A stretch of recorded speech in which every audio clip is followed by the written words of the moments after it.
Good morning, dear students. Today we are going to study a new lesson in civics, that is working of institutions. So here we are going to study what are the important institutions which work for the administration in the country, or what are the important institutions which handle the administration in the government. Here in your textbook you can see an office memorandum.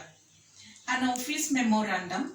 In that it was mentioned, in that office memorandum, it was mentioned that 27% reservation, job reservation for SCBC. So 27% job reservation for socially and educationally backward classes. This was mentioned in the office memorandum, and it was signed by the Joint Secretary of Personnel and Training Department under Ministry of under the so it was signed by that officer. But it is not this decision of 27% reservation for socially and educationally backward class people. It was not taken alone by that Joint Secretary of Department of Personnel and Training. It was taken by many people, and for that taking that decision, many people have worked. So it was just signed by an officer does not mean that he has taken the decision. So how these decisions are taken? Or we can study here that how this 27% job reservation for SCBC people is that office memorandum is issued by the Department of Personnel and Training, and how this is evolved. That topic we are going to study here. And in this we can understand, through this we can understand which are the important organization or which are the important institutions which work to make the decisions, or which work to implement the decisions in the government. And we can see there, it's familiar with, for you that we have many important personalities in our democracy, in our democratic country, India. One, that is the head of the state, but president. President is the head of the state. Next, prime minister. Prime minister is the head of the government. Every cabinet decisions, or every decisions taken in the cabinet, or the cabinet is supervised by the prime minister. So prime minister has important role. Next we have parliament. Parliament is the highest decision making or highest law making authority or law making institution we have. And this parliament consists of two important branches. One is Rajya Sabha and another one, that is Lok Sabha. Rajya Sabha is known as Council of States, and Lok Sabha is known as is House of the People. And Rajya Sabha is upper chamber, while Lok Sabha is lower chamber. So we have parliament, and in parliament two houses we have, that is Lok Sabha and Rajya Sabha. The government of India appointed second backward classes commission in 1979, and the leader of the second backward classes commission was made, it was given to B.P. Mandal. So B.P. Mandal became the head of the second backward classes commission, and this commission was appointed to study about the socially and educationally backward classes people, their problem, and also to recommend the solution, or recommend what could be done for their development. So this commission, headed by B.P. Mandal, was appointed in 1979 by the government of India. Why it was appointed? To study about the problems of the socially and educationally backward classes people, and to make proper measures to uplift their standard of living. So BP Mandal became the head of this commission. So this commission came to be known as Mandal Commission. The Mandal Commission started its work. They surveyed, or they went into these social and educationally backward classes people, and they studied about their problems. And after 1 year, in 1980, BP Mandal, he had given, or BP Mandal Commission had given the report stating various problems and the measures to take proper remedies, or take um, uh, proper measures to uplift their standard of living. And then in 19 so this, according to that BP Mandal, 27% reservation was suggested. BP Mandal has suggested 27% reservation for such socially and educationally backward class people.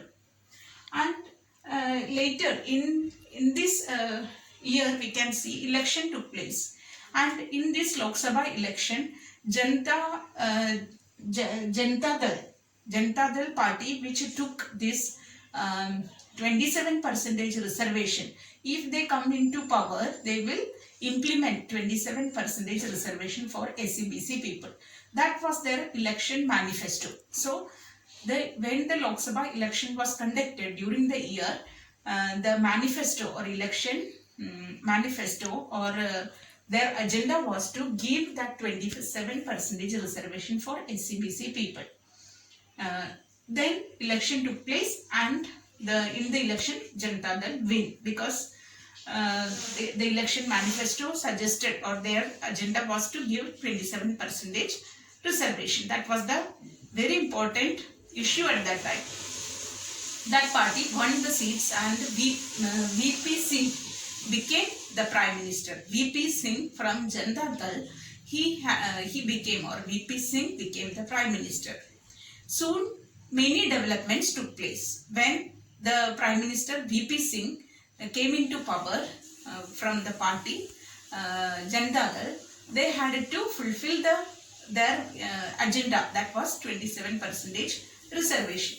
So many development took place. Let us see what are the important developments took place to implement this 27% reservation for SCBC. First thing, that the President addressed the Parliament regarding the implementation of this reservation, or BP Mandal Commission report. Next thing, that next development took place, that was on 6th August 1990. Union Cabinet took formal decisions. Third important development, so second Union Cabinet decision they have taken. Next thing, that the Prime Minister informed the Parliament regarding the implementation of this reservation through a statement to both the Houses of Parliament. And last step was, so Prime Minister has informed to both the Houses of Parliament, and last step, that this decision of 27% reservation was this decision of the Cabinet, it was given, or it was sent, statement was sent to the Department of Personnel and Training, and the Joint Secretary of Department of Personnel and Training signed that, and it became a law. So this 27% reservation policy, which implemented through many processes. So it happens in democracy, that a bill is passed, and it become a law. Behind that, many institutions work, many people work. It is not one person's job to implement it. Many people have to be consulted, and at last it was signed by somebody else, that is Joint Secretary of Department of Personnel and Training.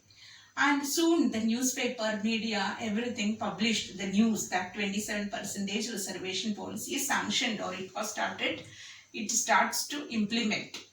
Then it became a very breaking news. People started protest and counter protest. Many people supported, many people were opposing this 27% reservation. Some few people thought that it can create caste sentiments or caste inequalities. It can hamper unity of the country.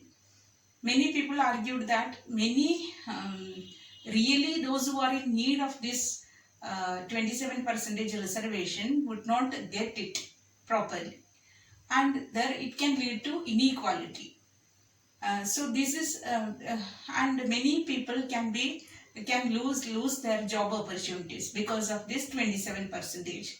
So this type of various issues and various protests started in the country, and the people there was a case was filed in the Supreme Court, and first it was filed in the High Court, then later it reached to the Supreme Court. Supreme Court started the hearing this case, and it made a decision, or Supreme Court has given the order that this 27% reservation is valid or it is needed. But it has given, Supreme Court suggested to make some changes in that, or to make some few changes in that. That is, well-to-do people of this socially and educationally backward class people, they should not get this 27% reservation. Well-to-do people means richer people, or in more than less income people should get, and richer people should not get this 27% reservation. So the case was closed. That means really those who want or those who deserve that, they should get it. That was the final suggestion given by the Supreme Court. So the case came to an end. So we can see here why we are studying this. We don't want to study about the 27% reservation about for the SCBC or such thing. Here we have to give importance for the people who worked behind this law making. When this is made as law, who made this law? It is not only by the president, not only by the prime minister. There are many people involved in this, and it became a law. So who are this institution? What is the importance of this institution in democracy? That we have to study in through this lesson.